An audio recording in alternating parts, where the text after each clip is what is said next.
اللہ کے نبی صلی اللہ علیہ وسلم جب قضائے حاجت کے لیے تشریف لے جاتے، حضرت عائشہ رضی اللہ تعالی عنہ بیان کرتی ہیں، كان النبي صلی اللہ علیہ وسلم اذا دخل الخلاء قال اللهم انی اعوذ بک من الخبث والخبائث۔ جب اللہ کے نبی صلی اللہ علیہ وسلم بیت الخلاء میں داخل ہوتے تو داخل ہونے سے پہلے اس دعا کا اہتمام کرتے، اللہم انی اعوذ بک من الخبث والخبائث، کہ اللہ میں پناہ طلب کرتا ہوں خبیث جنات سے اور خبیثنیوں سے۔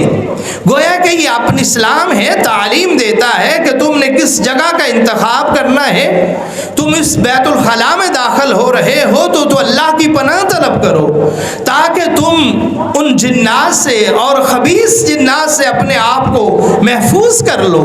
اور یہی وجہ ہے اللہ کے نبی صلی اللہ علیہ وسلم جب بیت الخلاء سے فارغ ہوتے اور باہر تشریف لاتے، حضرت عائشہ رضی اللہ تعالی عنہ بیان فرماتی ہیں کہ آقا علیہ السلام فرماتے غفرانک۔ یہ خوبصورت الفاظ صحیح ابو داؤد کی روایت میں گویا کہ یہ طریقہ ہے بیت الخلاء میں داخل ہونے کا اور بیت الخلاء سے نکلنے کا۔ اور اللہ کے نبی صلی اللہ علیہ وسلم نے فرمایا کہ جب تم پانی کو، تمہارے پاس پانی موجود ہو تو پانی سے استنجا کیا کرو۔ یہ تعلیمات ہیں، اپنے آپ کو پاک کرنا ہے، اپنی طہارت کرنی ہے۔ ظاہری طور پر تم نے اپنے آپ کو صاف کرنا ہے، یہ تم قضائے حاجت کی ہے۔ اگر تم پانی پاتے ہو تو رسول کائنات صلی اللہ علیہ وسلم کا عمل حضرت انس رضی اللہ تعالی عنہ بیان فرماتے ہیں، صحیح بخاری کی یہ روایت ہے، کان رسول اللہ صلی اللہ علیہ وسلم یستنجی بالماء، کہ آقا علیہ السلام پانی کے ساتھ استنجا فرمایا کرتے۔ اگر پانی موجود نہیں ہے، آپ سفر میں ہیں یا آپ ایسی جگہ پہ ہیں آپ کے پاس پانی نہیں ہے، تو دین اسلام اور شریعت ہماری رہنمائی کرتی ہے۔ اللہ کے نبی صلی اللہ علیہ وسلم کا عمل اور آقا علیہ السلام کا فرمان یہ ہے کہ تمہارے پاس اگر پانی نہیں ہے، تم نے استنجا کرنا ہے، اپنے آپ کو طہارت اور پاک اور صاف کرنا ہے، اپنے جسم کو تم نے صاف کرنا ہے، تو اس کے لیے ہے کہ تم مٹی کے یہ پتھر کے 3 ڈھیلے لو اور اس کے ساتھ اپنی طہارت، اپنی نظافت اور اپنے آپ کو پاک کرو۔ رسول کائنات صلی اللہ علیہ وسلم فرماتے ہیں لا یستنجی احدکم بدون 3 احجار۔ صحیح مسلم کی یہ روایت ہے، فرمایا کہ 3 پتھروں سے کم پہ طہارت اور استنجا نہ کیا جائے۔ گویا کہ استنجا کے لیے پانی ہے، اگر پانی نہیں ہے تو آپ مٹی کے ڈھیلوں کے ساتھ، یہ پتھروں کے ساتھ استنجا کر سکتے ہیں۔ یہ طہارت ہے جس کی شریعت نے ہمیں اجازت اور حکم دیا ہے۔ اس کے حوالے سے ہمارے بعض احباب سمجھتے ہیں کہ مٹی بھی ہے اور پانی بھی ہے۔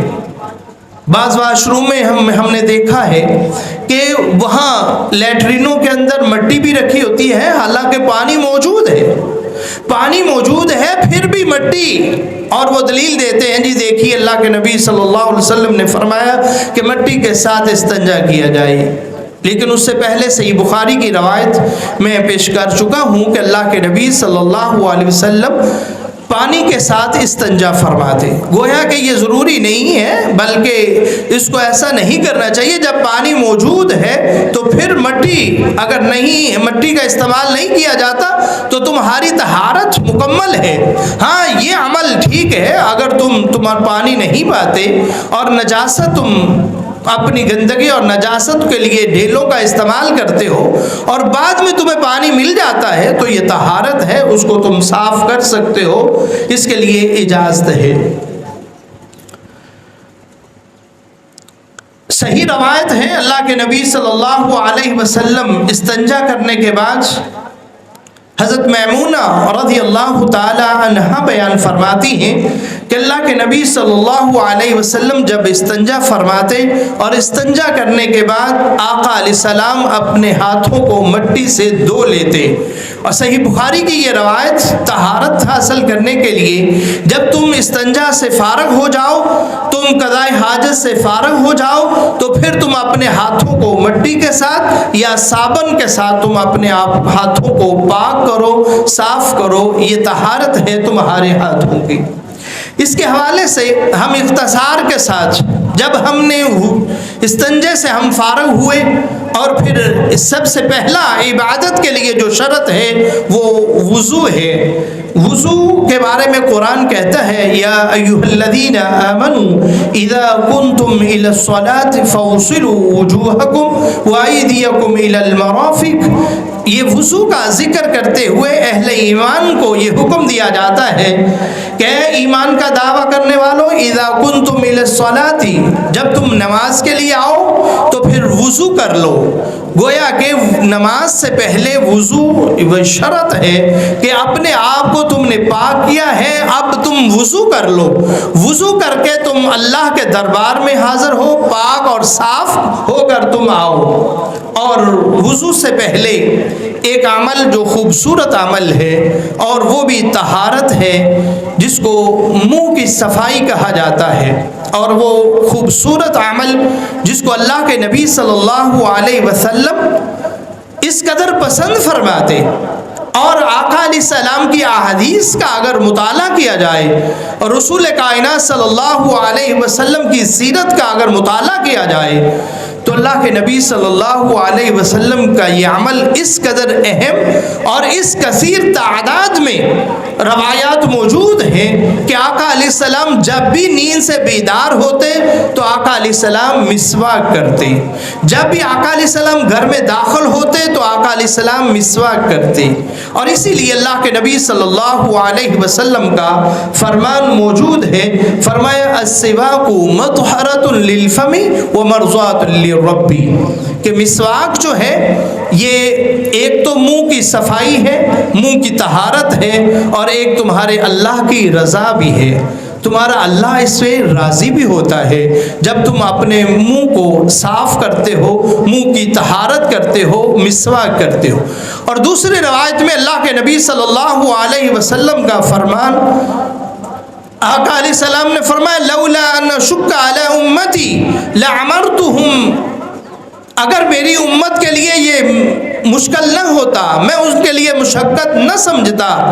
لَأَمَرْتُهُمْ بِالسَّوَاكِ مَعَ كُلِّ وُضُوءٍ أَوْ كُلِّ صَلَاةٍ، فرمایا میں ان کو حکم دیتا ہر نماز اور ہر وضو کے ساتھ مسواک کو لازم پکڑو. میں ان کو اگر حکم دے دیتا، اگر میں ان کو اپنی امت کے لیے مشقت نہ سمجھتا. گویا کہ انسان اللہ کے دربار میں آ رہا ہے، اللہ کی عدالت میں آ رہا ہے،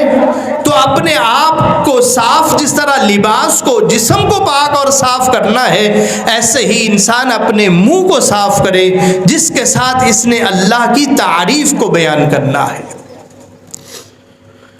مت سمجھیے کہ ہم سمجھتے ہیں کہ منہ کی صفائی صرف دوسروں کے لیے ہے، کہ دوسروں کے ساتھ جب محفل میں ہم نے بیٹھنا ہے تو ہم کہتے ہیں یار کسی کو محسوس نہ ہو کہ میں کیا کھا کے آیا ہوں.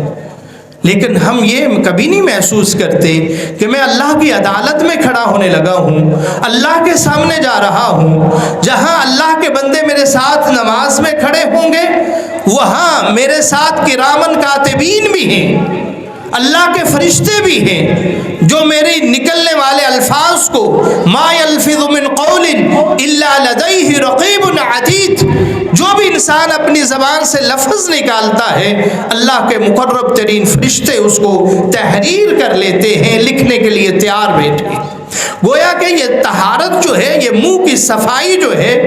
منہ کو بھی پاک اور صاف کرنا، اس کا بہترین ذریعہ وہ مسواک ہے.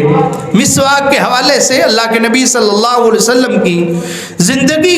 کے آخری لمحہ، آخری عمل وہ بھی مسواک ہے، جیسے کہ حضرت عائشہ رضی اللہ تعالی عنہا اس کا بیان فرماتی ہیں. اللہ کے نبی صلی اللہ علیہ وسلم، صحیح بخاری کی روایت ہے، صحابی بیان کرتے ہیں کہ میں نے اللہ کے نبی صلی اللہ علیہ وسلم کی مسواک کا طریقہ دیکھا۔ آقا علیہ السلام اپنی زبان کے کناروں میں اور اپنے حلق تک مسواک کو کرتے، گویا زبان کی طہارت اور زبان کے ارد گرد پورے منہ کے اندر مسواک کو داخل کرتے اور اپنے منہ کی صفائی کرتے۔ گویا کہ منہ کی طہارت کے لیے ضروری جو عمل ہے وہ مسواک ہے، اور مسواک کے حوالے سے کوئی بھی ایسی شرط ذخیرہ حدیث میں موجود نہیں ہے کہ جو شرط یہ لگائی گئی ہو کہ اس کی لمبائی کتنی ہونی چاہیے، وہ کتنی لمبی ہونی چاہیے، کتنی چھوٹی ہونی چاہیے۔ ایسی کوئی بھی شریعت نے اس کو مسواک کے لیے کوئی بھی شرط نہیں لگائی۔ تو جب شریعت نے اس کے لیے کوئی حد مقرر نہیں کی،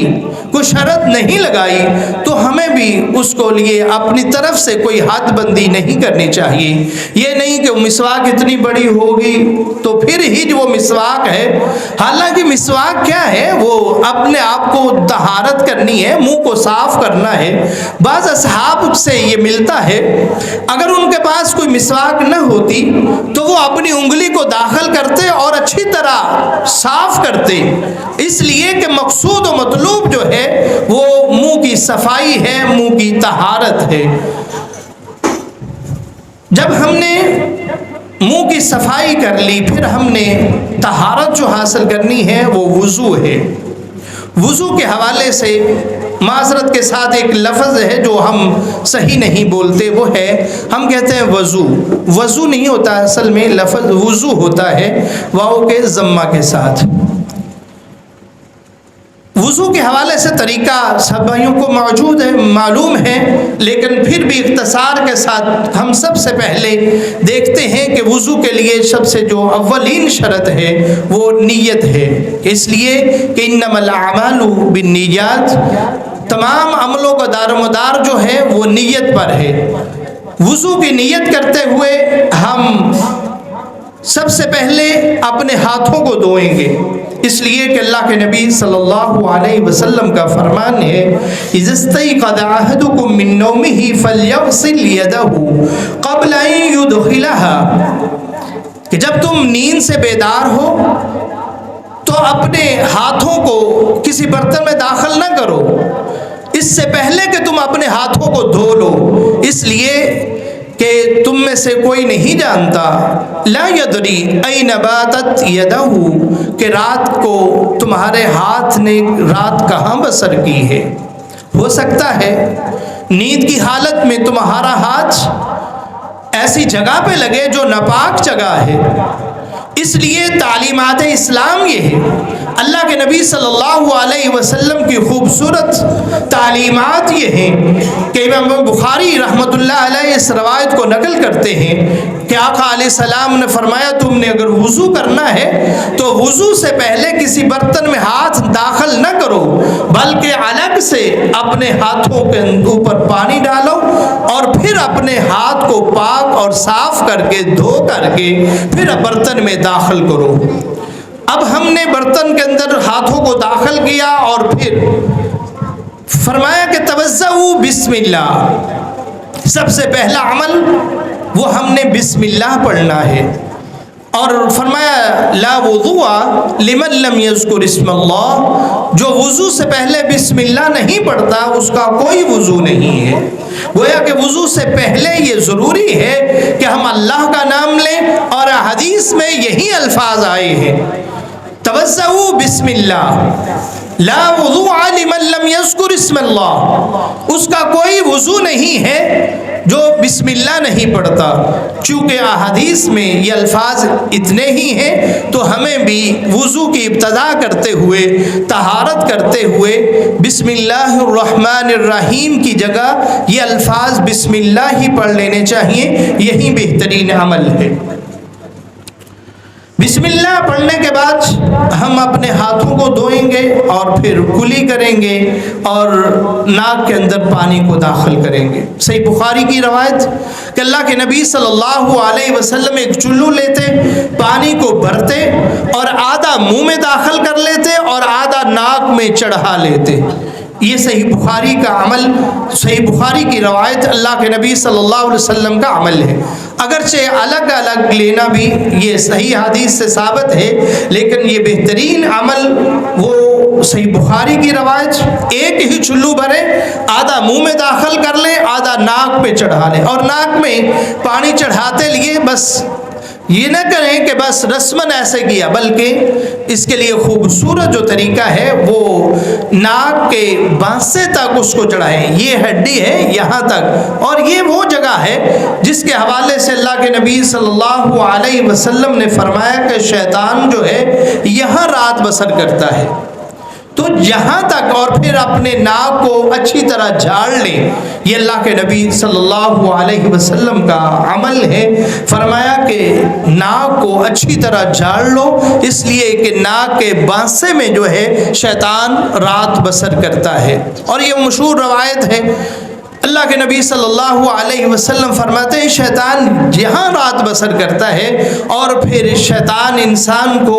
تسلیاں اور تھپکیاں دیتا ہے نماز سے روکنے کے لیے، اور یہی وہ جگہ ہے جس جگہ پہ شیطان پیشاب کر کے جاتا ہے۔ گویا کہ یہ نجاست اور طہارت حاصل کرنے کے لیے بہترین طریقہ وہ ہے کہ آقا علیہ السلام نے فرمایا ناک کے اندر پانی اچھی طرح چڑھاؤ، اگر روزے کی حالت میں نہیں ہو، روزے کی حالت میں ہے تو پھر یہ زور سے چڑھانا یہ نہیں ہے، بلکہ اگر تم روزے کی حالت میں نہیں ہو، یہ اس وقت ہے کہ اچھی طرح ناک میں پانی کھینچو اور اس کو اچھی طرح جھاڑ لو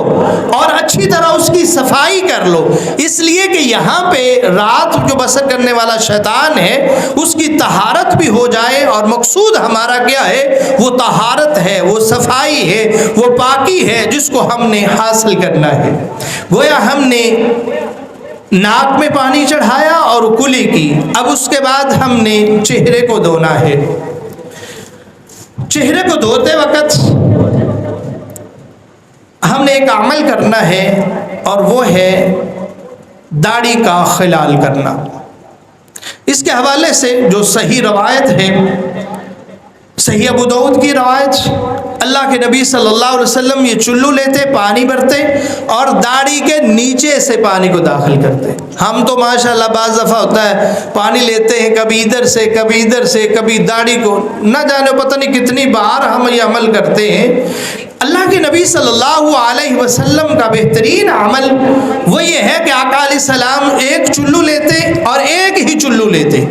اور چلو کو نیچے سے داخل کرتے، داڑھی سے نیچے سے داخل کرتے، اور پھر اس کا خلال کرتے، انگلیوں کے ساتھ اس کا خلال کرتے۔ میں معذرت کے ساتھ وہ بھائی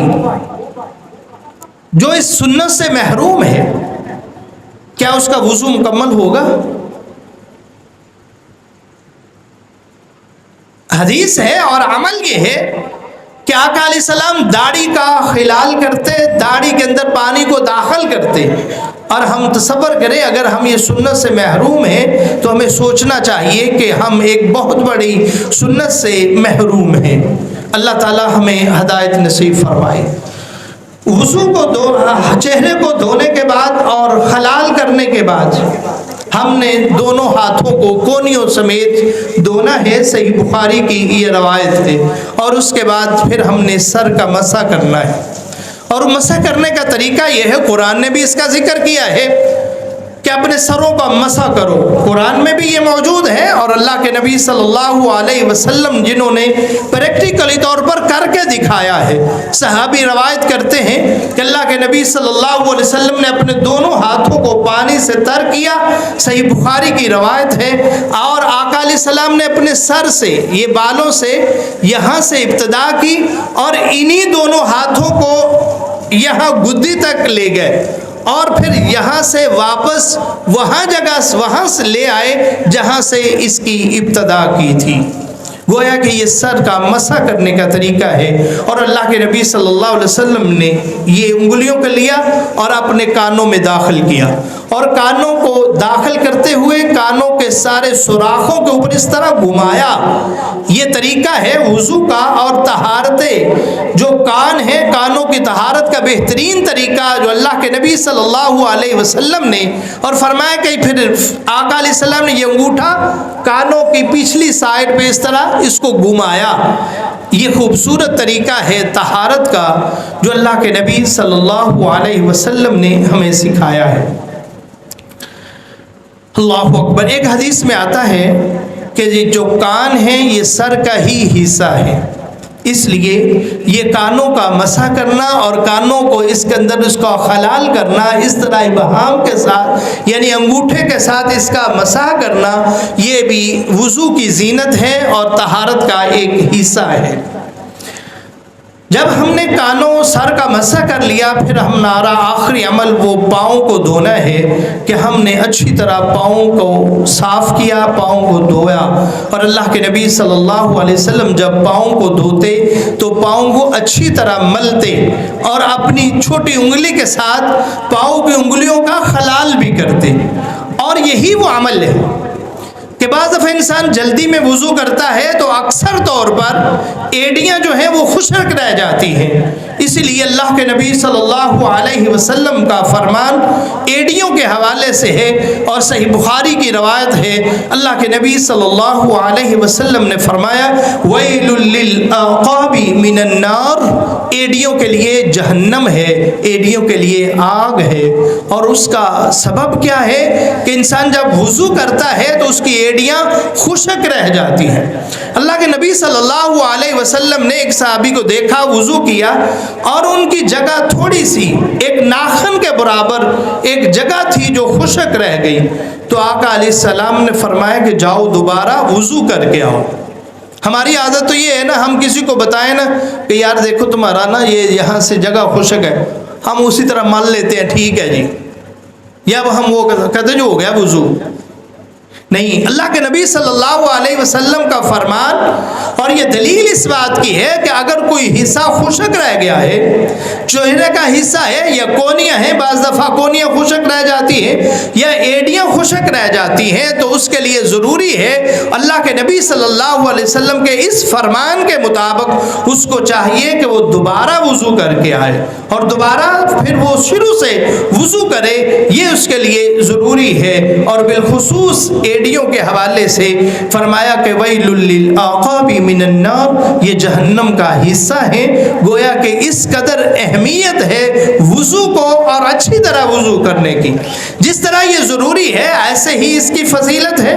اس کی شان اور اس کی عظمت. اور صاحب وضو جو ہے، جو وضو کرنے والا ہے، اگر اچھی طرح وضو کرتا ہے تو اللہ کے نبی صلی اللہ علیہ وسلم نے فرمایا من توضع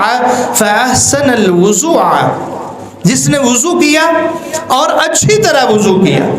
ثم قال اشهد ان لا اله الا الله وحده لا شريك له واشهد ان محمدا عبده ورسوله، یہ کلمات اپنی زبان سے دہرائے تو حدیث کے الفاظ ہیں. اللہ کے نبی صلی اللہ علیہ وسلم فرماتے ہیں الا فتحت له ابواب الجنة ثمانیہ، کہ اللہ رب العزت اس کے لیے جنت کے 8 دروازوں کو کھول دیں گے کہ تم طہارت حاصل کر کے آئے ہو، تم پاک ہو کے آئے ہو، تم سنت کے مطابق وضو کر کے آئے ہو، تم نے وضو کیا ہے. آپ اندازہ لگائیں ابھی اس نے عبادت شروع نہیں کی، جس عبادت کے لیے یہ وضو طہارت کو حاصل کر رہا ہے ابھی اس نے وضو مکمل کیا ہے. تو اللہ رب العزت اس وضو کرنے والے کی قدر اس قدر کرتے ہیں. اللہ کے نبی صلی اللہ علیہ وسلم فرماتے ہیں کہ اس کے لیے جنت کے 8 دروازوں کو کھول دیا جاتا ہے. اور یہ بھی حدیث سے الفاظ ملتے ہیں کہ یہ کہتا ہے اللہم اجعلنی من التوابین وجعلنی من المتطہرین، کہ اللہ میرا شمار ان لوگوں میں سے کرو کہ جو توبہ کرنے والے ہیں اور جو طہارت کو حاصل کرنے والے ہیں. یہ وضو ہے اور وضو طہارت کے حوالے سے ایک خوبصورت عمل جو ہے وہ غسل ہے. جسم کی طہارت جسم کی صفائی اور جسم کی پاکی کے لیے غسل، اس کی بڑی دو قسمیں ہیں۔ ایک ہے غسل نظافت، جو عام ہم نہاتے ہیں غسل کر لیتے ہیں، اور ایک ہے غسل طہارت یا جو غسل جنابت ہے۔ اور غسل کے حوالے سے، فرائض کے حوالے سے جو غسل ہیں، غسل کا معنی ہوتا ہے دور کرنا، جسم کے اعضاء کو مل کر کے گندگی کو دور کرنا، اپنے جسم کو صاف کرنا، اچھی طرح دھونا، اس کو غسل کہا جاتا ہے۔ غسل کے حوالے سے اس کا طریقہ کیا ہے، لیکن اس سے پہلے جو فرائض ہیں غسل ہیں، وہ ایک ہے جو انسان کی فطرتاً اللہ نے جس کو رکھا ہے، وہ محتلم ہے، احتلام ہے کہ احتلام ہو جائے، انسان جنبی ہو جائے، ناپاک ہو جائے، تو اس کے بعد اس کے لیے غسل کرنا فرض ہوتا ہے۔ ان اللہ لا یستحی من الحق، اللہ حق کو بیان کرتے ہیں، سچائی کو، طہارت کو، پاکی کو بیان کرتے ہیں۔ تو جب ہم نے غسل کرنا ہے تو غسل کے لیے بھی مختصر طریقہ یہ ہے کہ ہم نے نیت کرنی ہے اور اپنے ہاتھوں کو دھونا ہے۔ وہی عمل جو ہم نے وضو سے پہلے کیا تھا کہ برتن الگ میں ہم نے اپنے ہاتھوں کو پاک کرنا ہے، پھر ہم نے برتن کے اندر ان کو داخل کرنا ہے۔ حدیث میں آتا ہے اللہ کے نبی صلی اللہ علیہ وسلم اپنے دائیں ہاتھ سے پانی لیتے اور بائیں ہاتھ کے اوپر ڈال کر کے دونوں ہاتھوں کو اچھی طرح ملتے، ان کو دھوتے، اور پھر آقا علیہ السلام استنجا کرتے۔ استنجا کے حوالے سے اپنی نجاست کو، اپنی گندگی کو، جو جسم میں غلاظت لگی ہے، اس کو دور کرنا، اس کو پاک اور صاف کرنا، یہ ضروری ہے کہ سب سے پہلا عمل نیت ہے، پھر ہم نے اپنے ہاتھوں کو دھونا ہے۔ ہاتھوں کو دھونے کے بعد ہم نے مخصوص جگہ پہ جو نجاست لگی ہے، گندگی لگی ہے، ہم نے اس کو پاک اور صاف کرنا ہے۔ حضرت میمونہ رضی اللہ تعالی عنہا بیان فرماتی ہے، وغسل فرجہ، رسول اللہ صلی اللہ علیہ وسلم نے اپنی شرمگاہ کو دھویا۔ یہ دین ہے جو ہماری مائیں امہات المومنین ہمیں سکھا رہی ہیں، یہ وہ طہارت ہے جو ہمیں آقا علیہ السلام کے عمل سے ہمیں بتایا جا رہا ہے کہ غسل فرجہ، آقا علیہ السلام نے اپنی شرمگاہ کو دھویا، گویا کہ استنجا کیا اور بہترین طریقے سے اس کی طہارت اور اس کو صاف کیا۔ ثم دلق یدہ فی الارض، مختلف روایات موجود ہیں کہ اللہ کے نبی صلی اللہ علیہ وسلم نے جب استنجا کر لیا، گویا کہ اپنی شرمگاہ کو دھو لیا، اس کے بعد ثم دلق یدہ فی الارض، آقا علیہ السلام نے اپنے ہاتھوں کو زمین میں ملا،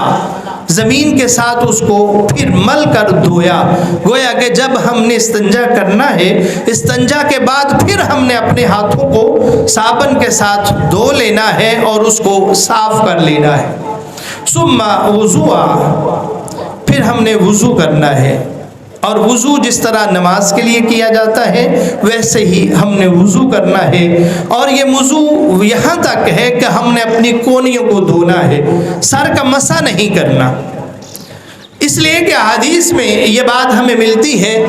کہ سر کا مسح اللہ کے نبی صلی اللہ علیہ وسلم نے نہیں کیا، بلکہ سر کے بالوں کو تر کرنے کے لیے انگلیوں کو تر کیا، اور انگلیوں کو تر کر کے پانی لگا کر کے اپنے سر کے اندر داخل کیا اور اس طرح ملا، اور اس کثیر تعداد میں اور اس طرح احتیاط کے ساتھ ملا کہ تاکہ وہ جو پانی کے آثار ہیں وہ بالوں کی جڑوں تک پہنچ جائیں۔ اللہ اکبر۔ اللہ کے نبی صلی اللہ علیہ وسلم نے پھر تین چلو بھرے، پانی کے 3 چلو بھر کے سر کے اندر داخل کیے، اور یہ بھی عمل اللہ کے نبی صلی اللہ علیہ وسلم کا ہے کہ آقا علیہ السلام 3 چلو جو بھرتے، ان کا طریقہ یہ ہوتا، ایک چلو کو لیتے اور اس کو دائیں طرف داخل کرتے، اور دوسرے چلو کو بھرتے، اس کو بائیں طرف داخل کرتے، اور پھر تیسرا چلو بھرتا، سر کے اوپر کو داخل کرتے اور اس کو اچھی طرح مل لیتے۔ اللہ اکبر۔ اگر آپ یہ جو خوبصورت عمل کریں، اس سے پہلے چلو بھر کے داخل کرنے سے پہلے اگر آپ اچھی طرح انگلیوں کو خاص خلال کر لیں تو پھر آپ حقیقت ہے یہ ایک فطرتی سکون ہے آپ کو ملے گا اور اطمینان ملے گا کہ واقعتاً یہ انگلیوں کا خلال کرنے کی وجہ سے جب میں نے چلو بھر کے سر کے اوپر داخل کیا تو میرے سکون اطمینان مجھے یہ ہوا کہ میرے سر کے بالوں کی جڑوں تک وہ پانی پہنچ جاتا ہے۔ یہ اس وقت ہے جب ہم پہلے چلو داخل کرنے سے پہلے، پانی داخل کرنے سے پہلے ہم اچھی طرح سر کا خلال کر لیتے ہیں۔ یہ طریقہ اللہ کے نبی صلی اللہ علیہ وسلم سے ثابت ہے۔ یہاں ایک بات خواتین کے لیے ہے، وہ اگر حیض کا غسل کرنا چاہتی ہیں، نفاس کا غسل کرنا چاہتی ہیں تو اس کا طریقہ بھی یہی ہے، لیکن ان کے لیے رخصت یہ ہے، وہ عورت، وہ ہماری بہن کہ جس نے بالوں کی مینڈیاں کی ہوئی ہیں اور سخت کر کے بالوں کو باندھا ہوا ہے، اس کے لیے رخصت ہے کہ وہ اپنے چلو کو داخل کر لے سر کے اوپر، اور اگر وہ بالوں کی مینڈیاں نہیں کھولنا چاہتی تو اس کے لیے رخصت ہے وہ نہ کھولے، لیکن اس کے لیے ضروری یہ ہے کہ وہ 3 چلو اپنے سر کے اوپر داخل کرے اور اچھی طرح ان کا سر کا ہے جو بالوں کے اندر ہے وہ خلال کر لے۔ یہ رخصت ہے اس بہن کے لیے، اس عورت کے لیے جس نے بالوں کی مینڈیاں کی ہوئی ہے۔ اب ہم نے سارا، اور پھر اس کے بعد یہ عمل کرنے کے بعد اپنے اوپر پانی بہا لو، سارے بدن کو پاک اور صاف کر لو، اور پھر اس کے بعد الگ جگہ پہ ہو کر کے اپنے پاؤں کو دھو لو۔ یہ حدیث سے یہ ثابت ہے، صحیح بخاری کی روایت، اللہ کے نبی صلی اللہ علیہ وسلم جہاں غسل فرما رہے تھے، جب آپ نے یہ سارا غسل کر لیا تو آخر میں اللہ کے نبی صلی اللہ علیہ وسلم ایک طرف ہوئے، ایک سائیڈ پہ ہوئے، جس جگہ پانی کھڑا تھا یا پانی کے آثار موجود تھے وہاں سے ہٹ کر اللہ کے نبی صلی اللہ علیہ وسلم نے اپنے پاؤں کو دھو لیا۔ یہ طریقہ ہے جو غسل کا کیا جاتا ہے۔ اب یہ عمل ہمارے واش روم ہیں اور وہ پکے واش روم ہیں، فرش لگے ہوئے ہیں، اگر یہ وضو، یہ عمل آپ کو یقین ہے کہ میرے اوپر چھینٹے نہیں پڑیں گے، جو پانی پہ نیچے گرتا ہے اس کے چھینٹے میرے جسم کے اوپر نہیں آئیں گے، تو آپ پہلے پاؤں دھو سکتے ہیں، اس کی رخصت موجود ہے۔ یہ عمل اس لیے تھا کہ وہ پانی کھڑا ہو جاتا تھا، کچی جگہ تھی، اور اس لیے اگر آج بھی پانی کھڑا ہو جاتا ہے، آپ سمجھتے ہیں کہ وہ پانی جو کھڑا ہے واش روم میں یا بیت الخلاء میں یا غسل خانے میں پانی کھڑا ہو جاتا ہے، تو یہ عمل آج بھی اپنایا اسی طرح ہی اپنانا چاہیے کہ آخر میں آپ جو ہے وہ پاؤں کو دھو لیں، یہ آپ کا غسل مکمل ہو چکا ہے۔ اس کے حوالے سے جو ہمارے اندر چیزیں موجود ہیں ان میں ایک جس کو ودی کہا جاتا ہے یا مزی کہا جاتا ہے، یا جس کو ہم کہتے ہیں جی ایک نوجوان ہے اس کو قطرے آتے ہیں، اس کی مختلف صورتیں ہیں، اس کی بعض دفعہ شہوت کی وجہ سے وہ پانی آتا ہے، یا پھر ایک بیماری ہے جس کو ہم قطروں کا نام دیتے ہیں کہ میں واش روم جاتا ہوں تو میرے قطرے آ جاتے ہیں، تو اس کے لیے غسل نہیں ہے بلکہ اس کے لیے وضو ہے۔ اور یہی ہماری بہنوں کے لیے ہے کہ اگر بیماری ہے جس کو لکوریا کہا جاتا ہے، ان بہنوں کے لیے اور ان بھائیوں کے لیے کہ جن کے اندر یہ بیماری ہے اور یہ قطرات آتے ہیں، تو ان کے لیے بھی یہی ہے کہ وہ وضو کریں اور اس جگہ کو پاک اور صاف کر لیں۔ یہ ان کی طہارت کا خوبصورت طریقہ ہے۔ اب ہم نے غسل کیا اور غسل کے حوالے سے کچھ مسائل ہیں جن کا جاننا بڑا ضروری ہے۔ حضرت ابی ہریرہ رضی اللہ تعالی عنہ روایت کرتے ہیں کہ میں جنبی تھا، میں گھر سے باہر نکلا، اللہ کے نبی صلی اللہ علیہ وسلم سے میری ملاقات ہوئی، میں نے اللہ کے نبی صلی اللہ علیہ وسلم کی خدمت میں سلام عرض کیا۔ آقا علیہ السلام میں ان کے ساتھ تھا، انہوں نے میرا ہاتھ پکڑا، میں دل میں یہ گھٹن محسوس کر رہا تھا کہ میں تو اس حالت میں ہوں کہ میں جنبی ہوں، ناپاک ہوں، اور میں اللہ کے نبی صلی اللہ علیہ وسلم سے مل رہا ہوں۔ دل میں یہ خیال پیدا ہوا تو ابی ہریرہ رضی اللہ تعالی عنہ بیان کرتے ہیں، میں چپکے سے اللہ کے نبی صلی اللہ علیہ وسلم کی مجلس سے اٹھا اور میں گھر میں داخل ہوا، جا کر میں نے غسل کیا، اور غسل کرنے کے بعد پھر میں اللہ کے نبی صلی اللہ علیہ وسلم کی مجلس میں پہنچا۔ تو آقا علیہ السلام نے پوچھا، ابو ہریرہ کہاں چلے گئے تھے؟ تو میں نے ساری بات بتائی کہ یا رسول اللہ میں جنبی تھا، جنابت کی حالت میں تھی، تو میں نے پسند نہیں کیا، اسی لیے میں چپکے سے اٹھا اور میں نے غسل کیا، اور غسل کر کے میں واپس لوٹا ہوں۔ صحیح بخاری کی روایت ہے، اللہ کے نبی صلی اللہ علیہ وسلم نے فرمایا، ان المؤمن لا ينجس لا یجنس، کہ مومن جو ہے وہ نجس نہیں ہوتا، مومن نجس نہیں ہوتا، پلید نہیں ہوتا۔ اب یہ ایک فطرتی عمل تھا، فطرتاً ایک انسان کے اندر یہ موجود ہے، اب اس کی طہارت ہے۔ اگر ایک انسان ہے اور وہ محتلم کی شکل میں ہے، احتلام ہے، یا حق زوجیت اس نے ادا کی ہے، شادی شدہ ہے، لیکن اس کے لیے اگر وہ عمل کرتا ہے، جیسے کہ ایک مسئلہ ہے، اللہ کے نبی صلی اللہ علیہ وسلم بعض دفعہ سحری کھانے کے لیے، رمضان کا روزے میں سحری کھانے کا وقت تھوڑا ہے، اور یہ اگر غسل کرتا ہے تو وہ وقت سحری کا جو ہے وہ نکل جاتا ہے، تو اس کے لیے اجازت ہے وہ اپنے ہاتھوں کو صاف کرے، نجاست کو صاف کرے اور وضو کرے۔ وضو کرنے کے بعد غسل سے پہلے یہ سحری کھا سکتا ہے، اس کے لیے یہ اجازت ہے، یہ رخصت ہے جو اللہ کے نبی صلی اللہ علیہ وسلم نے ہمیں دی ہے۔ یہاں ایک بات یہ ہے کہ یہ آقا علیہ السلام نے فرمایا کہ نجاست اس حالت میں، جنبی کی حالت میں انسان کو زیادہ دیر نہیں رہنا چاہیے۔ ہاں ایسی کیفیت ہے کہ پانی نہیں ہے تو آپ غسل سے پہلے سو سکتے ہیں، سونے کی اجازت یہ ہے، صحابی اس کی روایت کرتے ہیں، اور یہ اللہ کے نبی صلی اللہ علیہ وسلم سے رخصت موجود ہے۔ ایسے ہی کسی سے ہم کلام ہونا، ایسے ہی کسی چیز کو پکڑنا، کسی چیز کو کھا لینا، یہ اجازت ہے۔ ایسی جنابت کی حالت میں یہ نہیں ہے، ہرگز اس کا مطلب یہی نہیں ہے کہ آپ چل نہیں سکتے، آپ کسی چیز کو پکڑ نہیں سکتے، آپ کوئی چیز کھا نہیں سکتے۔ ہاں جب تم نے وضو کر لیا ہے اور نجاست کو صاف کر لیا ہے تو پھر یہ سارے کام تمہارے لیے جائز ہیں۔ اس لیے کہ ایک روایت میں آتا ہے، اللہ کے نبی صلی اللہ علیہ وسلم نے حضرت عائشہ رضی اللہ تعالی عنہا سے فرمایا کہ وہ جائے نماز مجھے دیجیے، تو اماں جی فرماتی ہیں کہ یا رسول اللہ صلی اللہ علیہ وسلم میں تو جنابت کی حالت میں ہوں۔ تو آقا علیہ السلام نے فرمایا کہ یہ گندگی کیا تیرے ہاتھوں میں آ گئی ہے؟ اس کا مطلب یہ نہیں ہے کہ تم جنابت کی حالت میں یہ عمل نہیں کر سکتی۔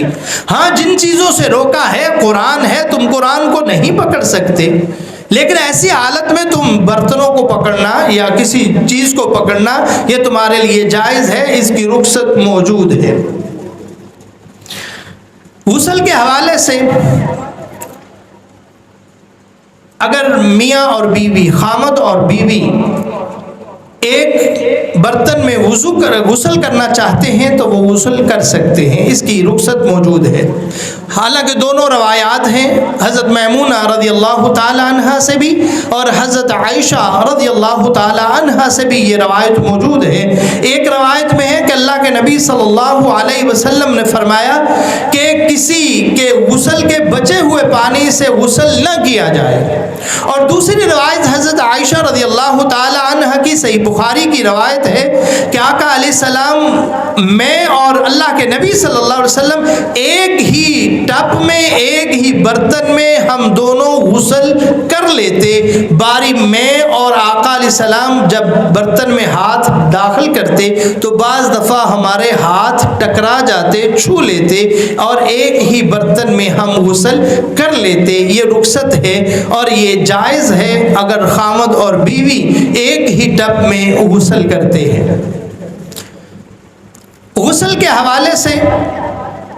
کہ جب ہم نے یہ غسل اور طہارت کو حاصل کیا، یہاں ایک روایت اللہ کے نبی صلی اللہ علیہ وسلم نے بالخصوص خواتین کے لیے ہے کہ اللہ کے نبی صلی اللہ علیہ وسلم نے فرمایا قیامت کے دن ان عورتوں کو جہنم میں لٹکا دیا جائے گا جو عورتیں غسل میں تاخیر کرتی ہیں۔ یہ روایت بالخصوص خواتین کے لیے کیوں ہے؟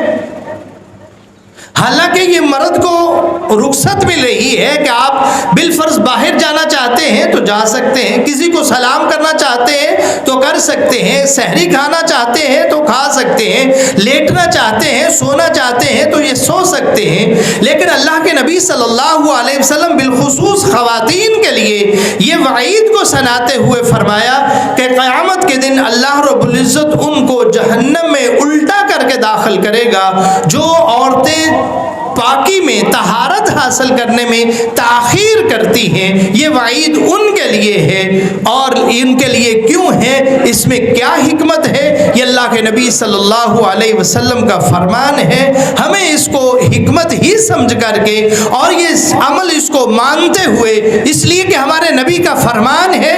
اس میں ہم کہیں کہ یہ عورتوں کے لیے سختی ہے، عورتوں کے لیے ایسا نہیں ہے، اس لیے کہ مرد جو ہے اس کی ذمہ داریاں زیادہ ہیں، عورت نے چونکہ گھر میں رہنا ہوتا ہے اور ان کے بہت سارے معاملات ہوتے ہیں، اس لیے اللہ کے نبی صلی اللہ علیہ وسلم نے ان کے لیے سخت کہتے ہوئے فرمایا کہ وہ عورت ان کو جہنم میں الٹا کر کے لٹکا دیا جائے گا جو جنابت کے بعد یا غسل کرنے فرض ہونے کے بعد اس کو تاخیر کرتی ہے، لیٹ کرتی ہے۔ یہ وہ غسل ہے جو اس کے طہارت ہم نے حاصل کرنی ہے، وہ وضو ہے، وہ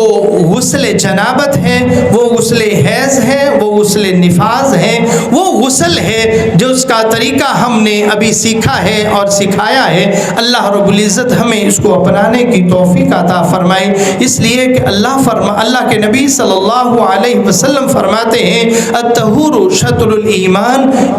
طہارت جو ہے، پاکی جو ہے، یہ ایمان کا حصہ ہے، نصف ایمان ہے۔ اللہ تعالی ہمیں ان طہارت کو، پاکی کو حاصل کرنے کی توفیق عطا فرمائے۔ وما علی الا البلاغ۔